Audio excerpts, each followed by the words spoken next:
যৌন ক্ষমতায়ন পুরুষদের বিয়ের বিধান কি? গর্ভাবস্থায় সহবাস করা সম্পর্কে ইসলামে কোনো বিধিনিষেধ আছে কি না? ভুলে অথবা ইচ্ছায় স্ত্রীর দুধ পান করে ফেললে কি স্ত্রী তালাক হয়ে যাবে? প্রতিনিয়ত চোখের যে জেনা হচ্ছে তা থেকে বাঁচার উপায় কি? বিবাহের সময় ছেলেরা কি হাতে মেহেদি আঙ্গুলে স্বর্ণ দিতে পারবে? সবসময় কি মাথায় কাপড় দিতে হবে? অজু করার সময় আজান উত্তর দেওয়া যায় কি? কাফনের কাপড় নাকি দরদাম করে কেনা যায় না?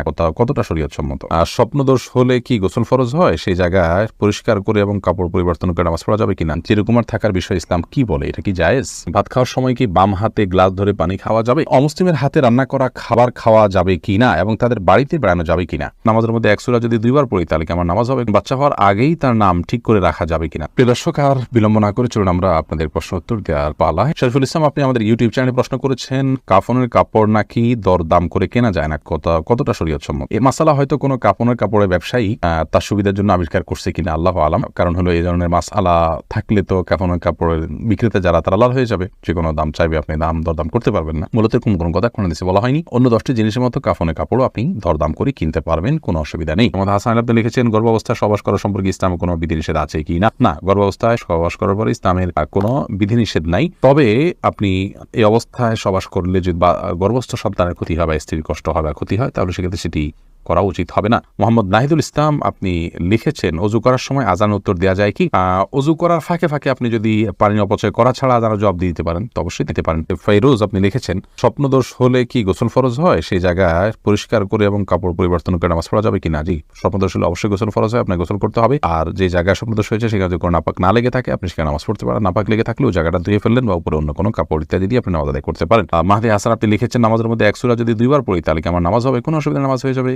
এক সূরা যে একবার বেশি পড়া যাবে না এমন কোনো বাধ্যবাধকতা নেই। আমরা সূরা তারাবির সালাতে যে পড়ি এক রাকাতে তো অনেক সূরাও পড়ি, তাই না? অসুবিধা নেই। সিরাজুল ইসলাম এর থেকে আপনি লিখেছেন বাচ্চা হওয়ার আগেই তার নাম ঠিক করে রাখা যাবে কিনা? যাবে, কোনো অসুবিধা নেই। বাচ্চা হওয়ার আগে থেকে ছেলে হোক মেয়ে হোক, ছেলে হওয়ার সময় সেই হিসাবে ছেলের নাম অথবা ছেলে মেয়ে দুইটা রেখে দিলেন, আগে থেকে ঠিক করে রাখলেন, কোনো অসুবিধা নেই। মাহদি ইসলাম আপনি লিখেছেন অমুসলিমের হাতে রান্না করা খাবার খাওয়া যাবে কিনা এবং তাদের বাড়িতে বেড়ানো যাবে কিনা?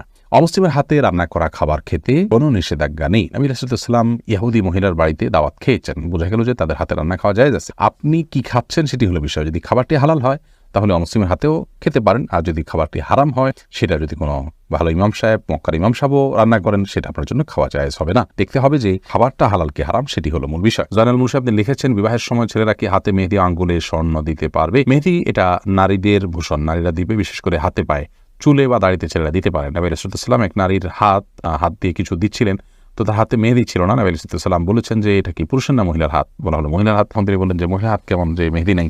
তার মানে মহিলারা মেহেদি পড়তেন তখন, তাদের আদা ছিল এটি, কিন্তু পুরুষ সেটি করবে না। অর্থাৎ নারীর সাথে পুরুষ সাদৃশ্য গ্রহণ করা নিষেধ।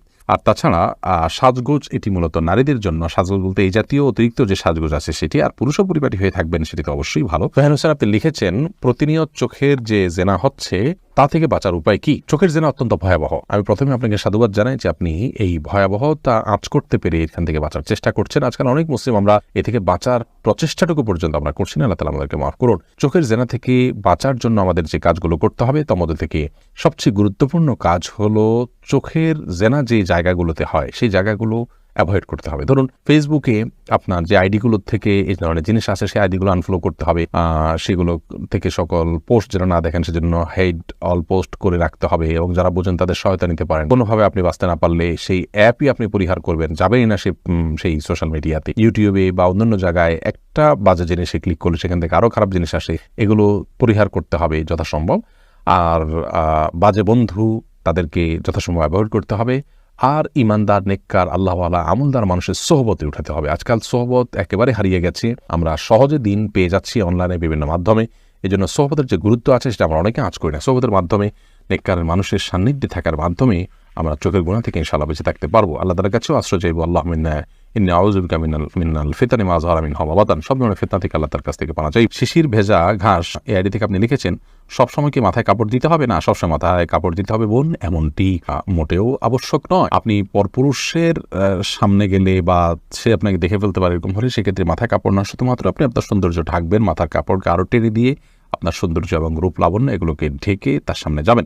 আর এর বাইরে আপনি আপনার বাসায় আপনার বাবা, ভাই, বোন, তারপর আপনার ছেলে, মাহরাম যারা আছেন তাদের সামনে আপনাকে মাথা সবসময় ঢেকে রাখতে হবে কাপড় দিয়ে, এমনটা আবশ্যক নয়। তবে হ্যাঁ, আপনি ফিতনার এই যুগে নিজেকে যথাসম্ভব সেফে রাখার জন্য আপনি অন্য পুরুষদের সামনে, অর্থাৎ বাসার মাহরম পুরুষদের সামনে যদি শ্বশুর আছেন, আপনার বড় ভাই আছেন, বড় সন্তান, ছেলে সন্তান আছেন, তাদের সামনে মাথায় কাপড় টাপড় দিয়ে থাকতে পারলে ভালো, কিন্তু মাথায় কাপড় দিয়ে রাখতে হবে সব সময়, এটা পর্দার নির্দেশ এরকমটি কিন্তু নয় এদের পরিবারের সদস্যদের সামনে, অর্থাৎ মাহরমদের সামনে। এরপরে এম রহমান আপনি লিখেছেন, ভাত খাওয়ার সময় কি বাম হাতে গ্লাস ধরে পানি খাওয়া যাবে? যাবে, বিশেষ করে বাম হাতে পানি নিয়ে ডান হাতে ঠেক দিয়ে অনেকে খান, অর্থাৎ দুই হাত দিয়েই খেলেন আর কি, এটা জায়েজ আছে, কিন্তু উত্তম হলো আপনি সরাসরি ডান হাত দিয়ে পান করা। কারণ নবী করিম সাল্লাল্লাহু আলাইহি ওয়াসাল্লাম কৃতদাসকে বাম হাতে খেতে দেখে বলেছেন, কুল বিয়ামিনিক, তুমি তোমার ডান হাতে খাও, অকুল বিমায়ালিক, এবং তোমার সামনে থেকে খাও। তো বাম হাতে পান করা এটা সুন্নাহর খেলাফ একটি কাজ, এটি করা উচিত নয়। ডান হাতে যথাসম্ভব পান করা উচিত, কিন্তু ডান হাতে আমাদের খাবার লেগে থাকে, বিশেষ করে আমরা যারা এই সাবকন্টিনেন্টে থাকি, আমাদের খাবারগুলো এরকম যে ভাত তরকারি ঝোল টোল দিয়ে খেতে গেলে আমাদের হাত মেখে যায়, গ্লাসটা ধরলে নষ্ট হয়ে যায়, সেখানে আমরা আঙ্গুল চিটে খেয়ে তারপরে ধরতে পারি, সেটা আমাদের জন্য অধিকতর সুন্নাহর নিকটবর্তী এবং ভালো। কিন্তু যদি কেউ বাম হাতে খেয়ে ডান হাত দিয়ে ঠেক দেন, সেটাকেও আপনি আপনার ভুল বলবেন বা গুনাহ হয়েছে এরকম বলার কোনো সুযোগ নেই, সেটাও করা যেতে পারে। অনেক ওলামা ইকরাম সেই পরামর্শ দিয়ে থাকেন।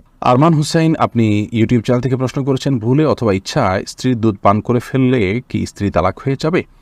দেখুন, ভুলে বা ইচ্ছাকৃতভাবে যদি কোনো স্বামী তার স্ত্রীর দুধ পান করে ফেলে, তাহলে তার কারণে তাদের বৈবাহিক সম্পর্ক নষ্ট হবে না, এটি বিশুদ্ধতর মত এবং এটি জমহুর উলামা ইকরামের মত। কেউ কেউ এর ব্যতিক্রম বলেছেন, কিন্তু সেটি আসলে গ্রহণযোগ্য নয়। অতএব স্বামী যদি স্ত্রীর স্তনে মুখ দিয়ে দুধ পান করে ফেলেন ভুলে, তাহলে তার কারণে সম্পর্ক, তাদের স্বামী স্ত্রীর সম্পর্ক নষ্ট হবে না। নবী করিম সাল্লাল্লাহু আলাইহি ওয়াসাল্লাম বলেছেন, ফাইন্নামার রাদাআতু মিনাল মাজাআহ, অন্য হাদিসে আসছে লা রাদাআ ইল্লা ফি সানাতান আও কামা ক্বালা আলাইহিস সালাতু ওয়াস সালাম, 2 বছরের বাইরে গেলে যদি দুধ পান করানো হয়, সে দুধ পান করানোর ভিত্তিতে হারাম হওয়ার সম্পর্ক সাব্যস্ত হবে না। এবং এ বিষয়ে দুরুল মুখতারের মধ্যেও স্পষ্ট ফতোয়া রয়েছে। এবং প্রয়োজন ছাড়া আপনার একজন মানুষ অহেতুক কর্মকাণ্ড থেকে যথাসম্ভব, বিশেষ করে যেখানে নানা রকমের রিস্ক আছে, নানা রকমের আপনার সুবিধা অসুবিধার দিক সেখানে চলে আসতে পারে, এ ধরনের বিষয়ে মানুষ যথেষ্ট সাবধান এবং সচেতন হতে হবে। স্ত্রীর দুধ যদি অনিচ্ছাকৃতভাবে কারোর মুখে চলে যায় এবং সে পান করে ফেলে, তাহলে সেটা মানে ইচ্ছাকে যদি কেউ করে, তাহলে সেটা নাজায়েজ হবে, গুনাহের কথা হবে। যদিও কোনো উলামা ইকরাম জায়েজ বলেছেন, কিন্তু নাজায়েজ এবং গুনাহ হবে, এই মতটি অধিকতর শক্তিশালী। অনিদ্রা এআরি থেকে আপনি লিখেছেন, যৌন ক্ষমতাহীন পুরুষদের বিয়ের বিধান কি? যারা যৌন ক্ষমতাহীন তাদের জন্য বিবাহ করা জায়েজ নয়। কারণ নবী করিম সাল্লাল্লাহু আলাইহি ওয়াসাল্লাম সহিহ বুখারী মুসলিম হাদিসে বলেছেন, মান ইসতাতা মিনকুমুল বাআতা ফালিয়াতাযাওয়াজ, যার সক্ষমতা আছে বিবাহ করার তিনি বিবাহ করবেন। যৌন ক্ষমতা যদি কারণ না থাকে, তাহলে সেক্ষেত্রে তিনি বিবাহ করলে একজন নারীর অধিকার নষ্ট হবে, খর্ব হবে, সেই অধিকার কোনো পুরুষকে দেওয়া হয়নি। বিধায় তিনি ইচ্ছাকৃত কোনো নারীকে বঞ্চিত করা তার হক থেকে, অধিকার থেকে, এই সুযোগ তার নাই, সেজন্য এটি জায়েজ নয়। যে যৌন ক্ষমতা না থাকার পরে যদি তিনি বিয়ে করেন, তার স্ত্রী যদি যৌন চাহিদা পূরণের প্রয়োজন না থাকে, অথবা স্ত্রী যদি স্যাক্রিফাইস করেন, তাহলে সেক্ষেত্রে এটি তার জন্য অবশ্যই জায়েজ হবে। অর্থাৎ এখানে স্ত্রীর অধিকার বিষয়টা ইসলাম দেখবে, এটি হলো মূল বিষয়। রাকিবুল ইসলাম অন্তর আপনি লিখেছেন, চিরকুমার থাকার বিষয়ে ইসলাম কি বলে, এটা কি জায়েজ? ইসলামের চিরকুমার থাকাটা প্রশংসনীয় কোনো বিষয় নয়, এটি হলো বিশুদ্ধতম মত এবং বেশিরভাগ স্কলারদের মত। আল্লাহ রাব্বুল আলামিন আমাদেরকে স্বাভাবিক অবস্থায় বিবাহ করার ব্যাপারে উৎসাহ দিয়েছেন এবং অভিভাবকদেরকেও তাদের অধীনস্থদেরকে বিবাহ দেওয়ার জন্য নির্দেশ করেছেন। নবী করিম সাল্লাল্লাহু আলাইহি ওয়াসাল্লাম বুখারী মুসলিম বর্ণিত হাদিসে বলেছেন, ইয়া মাশারাশ শাবাব মান ইসতাতা মিনকুমুল বাআতা ফালিয়াতাযাওয়াজ, হে যুব সম্প্রদায়, তোমাদের যার সক্ষমতা রয়েছে সে যেন বিবাহ করে। এই যে সে যেন বিবাহ করে, নবী সাল্লাল্লাহু আলাইহি ওয়াসাল্লামের পরামর্শ। অতএব আপনি বিবাহ না করে চিরকুমার থেকে ইবাদত বন্দেগী যদি বেশি করতে পারেন, তার চাইতে বিবাহ করে নফল ইবাদত বন্দেগী একটু কম করতে পারলেও আপনার জন্য বিবাহ করে বৈবাহিক জীবন গ্রহণ করা, সেটাই হলো অধিকতর উত্তম। এটি নবী করিম সাল্লাল্লাহু আলাইহি ওয়াসাল্লামের সুন্নাত মুআক্কাদা। সাধারণ অবস্থাতে কোনো কোনো ক্ষেত্রে যদি বিবাহ না করার ফলে আপনি গুনাহে লিপ্ত হয়ে যাওয়ার আশঙ্কা থাকে, তাহলে সেক্ষেত্রে এটি ফরজ বা ওয়াজিবের পর্যায়ে চলে যায়। অতএব স্বাভাবিক অবস্থায় বিবাহ করা এটা সুন্নাত মুআক্কাদা, এটি তরক করে চিরকুমার থাকাটা প্রশংসনীয় নয়।